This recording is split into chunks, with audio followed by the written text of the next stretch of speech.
bamwita Gudo Shimilai rwose izi ngabo ze M23 imaze kuba yazikoramo akazi akaganya nyuma yuko rwose izi ngabo ze zari zagabye ibitero kuri M23 gusa nge cyo navuga akaganya umutwe wa M23 uhagaze neza ku rugamba kuko abagera kuri 30 bizo boyu mu General Gudo Shimilai rwose ubungubu bamaze kuba bajya hasi M23 ibakozemo akazi gakomeye cyane dore ko rwose ubungubu bamaze kuba bahasiga ubuzima. Ni igitero rero cyari gitunguranye ndetse rwose ni igitero bari bagabye mu by'ukuri bizeye intsinzi ariko rwose inyeshyamba za M23 ndetse ko zagaragaye zivuga uko rwose ziri tayari cyane ndetse ko rwose ziteguye no gupfira igihugu. Nkwaye ikaze rero nimba ubwa mbere ugeze kuri uyu muyoboro ugomba gukanda subscribe ugafungura inzogera ugakanda like kugira ngo ibiganiro n'amakuru tugenda tubanyuzaho bijye bibageraho gatanu kuri gatanu. Nawe wamaze kubikora uruwa agaciro kuri twebwe. Eka by'umwihariko turebe biri kuvugirwa muri Repubulika ya Demokarasi ya Kongo ariko ndashaka ko twibanda biri kuvugirwa hariya ku mirongo y'urugamba hariya rwose ku mirongo itukura nyuma yuko M23 yasohoye itangazo ubwawe bivugira yuko rwose yinjiye mu mujyi wa Walikale rwose nyuma yuko yari maze gufata ikigo cya gisirikari cyari kiri hariya ariko yafatiyemo ibitwaro bihambaye kandi mu kugifata ndetse no kwinjira muri uyu mujyi wa Walikale ndagira ngo ubwire ko hapfuye benshi ariko izi nyeshyamba za M23 icyo nakubwira cyo ubungubu zinjiye mu mujyi wa Walikale noneho bidasubirwaho ndetse ko ni n'igihombo gikomeye cyane kuri Perezida wa Repubulika ya Demokarasi ya Kongo bitewe n'uko rwose yari yumvaga noneho ko ibiganiro hagati y'umutwe wa M23 n'ibiramuka byanze nta yindi katari ukuza kubita ndetse yahuranya ariko biza kurangira nabi dore ko rwose n'ingabo ze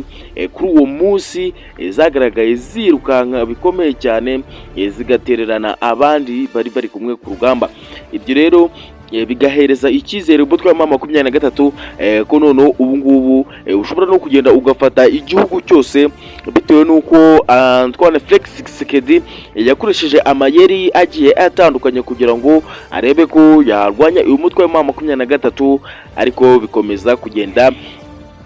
byanga mu by'ukuri. Icyo nakubwira byo Antoine Felix Tshisekedi we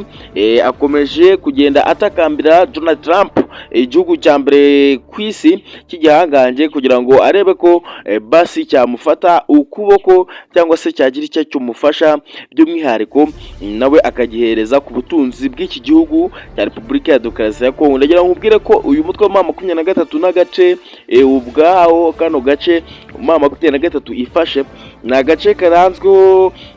n'ubukungu, na gace gafite ubukungu by'umwihariko mu butaka, amabuye y'agaciro n'ubundi butunzi bugiye butandukanye. Kano gace rwose navuga ko uyu mutwe wa M23 noneho ugiye kuba wabona nawo support kubera yuko rwose waba noneho ugeze hano mu bice ku munsi w'ejo cyangwa se Antoine Felix Tshisekedi yagaragaye ndetse avuga yuko cyangwa se atangaza amagambo avuga ati ngewe sinyikeneye abashinwa mu gihugu cyanjye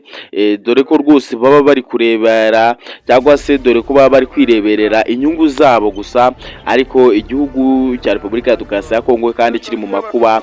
ngaba abashinwa rwose baza kwirindira ku birombo by'amabuye y'agaciro gusa ngo nta kintu bajya bafasha Repubulika ya Demokarasi ya Kongo. Ariko hari igihe kigeze kugaragara bano bashinwa bari guhereza drone zihambaye kino gihugu cya Repubulika ya Demokarasi ya Kongo kugira ngo barebe uburyo barwanya, ariko ibyo byose biba iby'ubusa dore ko intare za Sarambwe zo zamaze gutangaza ko ziri tayari gupfira muri Repubulika ya Demokarasi ya Kongo mu gihe Antoine Felix Tshisekedi atemeye ko rwose kino gihugu bakiyoborana. birasa nkaho rero Amerika yaba igiye gufata iki gihugu cyangwa se yaba igiye gufasha kino gihugu cya Repubulika ya Demokarasi ya Kongo bitewe n'ukuntu yagitakambiye cyane, dore ko rwose yapfukamye akavuga yuko rwose adashaka igihugu cy'Ubushinwa, ahubwo ibi birombe barinze ashaka kubibonamo bano basore b'Abanyamerika, ndetse ngo nawe bakamuhereza imbunda ndetse n'abasirikari b'intyoza cyangwa se bakoze ikosi rihambaye kuza kumwigishiriza igisirikari cya FARDC imirwano mu by'ukuri. Nkubwire ko